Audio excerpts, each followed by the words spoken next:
为什么不止中国的女娲和伏羲，全世界各个古代文明的创世神几乎都是人首蛇身？在无法相互交流的远古，为何古文明之间会出现这么离奇的共同点？难道他们真的见到了人首蛇身的神吗？新来的朋友可以点个关注，带您了解更多精彩内容。在中国始祖神话中，伏羲、女娲作为创世神，就是以人面蛇身的形象出现的。若将眼界放宽点，就会发现《山海经·淮南子》《天中记》等书籍中，关于华夏民族早期的重要人物，无一例外都是人面蛇身的形象。像三皇五帝，他们均是以此形象面世。然而，由于后世对其的描绘走向了简化的地步，因而三皇五帝的人面蛇身就不如伏羲、女娲那般好辨别。众所周知，中国古代神话对人物形象的刻画本就带有神话的意味。如何神话呢？自然是让始祖神以半人半兽的方式出现，但问题在于可供选择的动物类型何其丰富，除开蛇，还有凤、虎、鸟等，当然还可以选择龙这一特殊的动物体。为什么就只选中了蛇呢？更为神奇的还在于，不止中国古代神话如此，其他民族文明也是如此。埃及大型木乃伊正是因为布条包裹住的身体看似一条眼镜蛇，而眼镜蛇则具有特别的灵力与神力。印度主神湿婆的脖子上更是常年缠着一条眼镜蛇。在古印度文明中，蛇是高级图腾的象征，是仅为皇室所有的存在。苏美尔神话中，始祖恩基、宁玛同为人面蛇身的兄妹，他们一个是生育之神，一个是大地之王，共同创造出了苏美尔文明。如果说亚非区域对蛇的看重还有些许的偶然因素，那么又该如何认识其余地区部落的蛇文化呢？譬如生活在澳大利亚北部阿纳姆地的爪哇人就曾明确地说到，世界就是蛇形母神艾因加纳创造的。又或是北美的回乔尔人尊称的大女神纳卡威，她的身边也是围绕着许多的蛇。中美洲阿兹特克人信仰的蒂姆同样是蛇的面目示人的。这也是说，对蛇的崇拜并不是中国始祖神话亚非创世神话的独创。纵观整个世界，对蛇的信仰几乎是无处不在。为何这些部落、这些文明能在没有什么沟通的前提下达成如此的共识呢？世界不同文明的创世神竟然几乎都是人面蛇身。古印度、古埃及、苏美尔文明还有中国都有这样的神。这些看似八竿子打不着的文明之间到底有何联系？蛇在上古时代到底有何特殊？要想知道各种原因，还得先从蛇本身来找。蛇的杀伤力不容小觑。有人曾经统计了世界上对人造成最多危险的动物，除开人本身之外，第一个就是蛇。这既是因为蛇本身数量繁杂，可以寄生于各个地方，几乎可以说是无处不在，同时也是因为蛇一旦发起攻击，就会对人造成极大的伤害。试想一下，哪怕是进化到如此地步的现代人，看到蛇、听到蛇的时候，都会不由自主地打寒战，更何况远古时期那些手无寸铁的原始人呢？他们对蛇的恐惧是不言而喻的，而这种恐惧又因为原始人对外部世界的神话意识，最终将其转化成了部落的图腾信仰。当然，对于原始人而言，想来除了蚂蚁这类生物他们不害怕之外，各种体型速度占据优势的生物他们都是害怕的。这也是说，选中蛇作为自身的信仰还有另一个关键因素，那就是生育能力。尽管不同种类的蛇在繁殖能力上具有较大的差异，比如说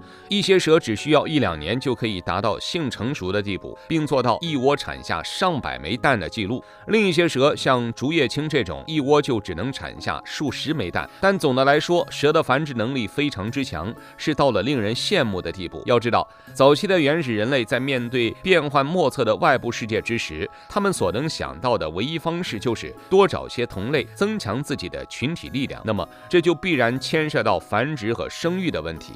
只有不断的繁殖和生育，才能保证原始人类的基数，才不至于让整个群体在面对外部世界的威胁之时不堪一击。那么拥有强大生育能力的蛇，自然就成了人类崇拜的对象。以女娲为例，在始祖神话中，她造人的方式有好几种，这几种方式所对应的实际就是人类对蛇繁衍方式的想象。而在汉代关于女娲的画像中，人人们将女娲和伏羲画作蛇尾交缠的形象，就是对蛇交配之时的真实刻画。这即是早期人类对于部落发展表述的最为直接的生殖崇拜。与此同时，蛇的特殊生活方式，比如说蜕皮，也被人看作是对死亡的转化。人对于繁衍的渴望，自然就会演化成为对死亡的恐惧。如此一来，蛇的蜕皮在早期人类的想象中，就会被视作为由生到死、由死向生的过程。因而，人面蛇身的女娲又常常与象征着极乐世界永生的西王母一道出现。这也是为什么在汉代的绘画中，伏羲女娲的中间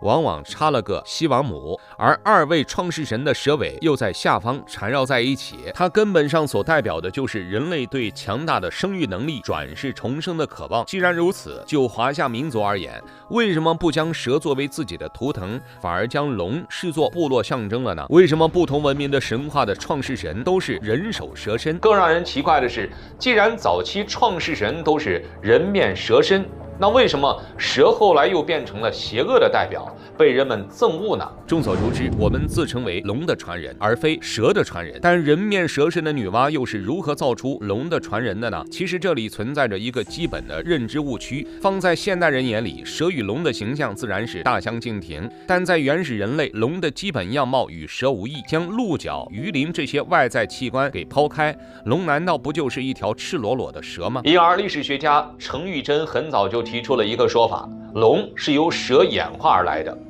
回想一下，民间对蛇的称呼就能印证这一说法。民间看到蛇之后，并不会称呼它为蛇，而是小龙。而在农历2月2的时候，也就是蛇结束冬眠出洞活动的日子，人们往往称之为龙抬头。这一切均表明，蛇在人们的潜意识中就是龙。既然龙是由蛇演化而来的，那为何在人类后期的发展中，蛇的形象突然就变坏了呢？早在《山海经》中就有蛇吞象的故事。故事大意是，有一种名叫巴蛇的动物，是可以吃下一整头大象的，且吃完大象之后会花费3年的功夫再吐出大象的骨头。这种骨头倘若人吃下了，就能治愈心脏、腹部方面的疾病。本来这则故事是宣传蛇的勇猛品质，毕竟在面对体型差异如此之大的对手面前，巴蛇毫不畏惧，还打赢了这场战争。但发展到后期，这则故事就被人解读为贪得无厌的典型，蛇也摇身一变成为了贪婪的象征。当然，从生物学的角度来说，蛇之所以能够消化体型远大于自己的生物，原因在于它会分泌特别的消化液，这些消化液的消化能力比较强，可以直接溶解掉被咬动物的身体，因而蛇的消化液又被称为毒液。也正是因为如此，拥有天然毒性的蛇也被视作邪恶的象征。它的灵敏、狡黠、毒性既可以被视作为智慧、神力的化身，也可以被看作是阴狠毒辣。基督教中诱惑夏娃吃下苹果的魔鬼，便是化身为蛇，骗取了夏娃的信任。而在中国的语境中，蛇蝎心肠这类词也不是什么多光彩的词汇。蛇的形象的转变，究其根本还在于人类社会的进步与发展。当人类不再需要迷信于蛇身上的种种品质之时，人们也就能正视蛇的种种特性。结果发现，大部分特性与人的生存都是有害的。蛇的消化液虽然可以入药，但想要轻松获取它，对于人类而言几乎是一件不大可能的事情。因而，在与蛇不断的打交道之后，人类逐渐对蛇的种种特质祛魅了。祛魅之后，留下的就只有对蛇的恐惧和害怕。看到这里，你有什么想说的呢？欢迎在评论区留言分享。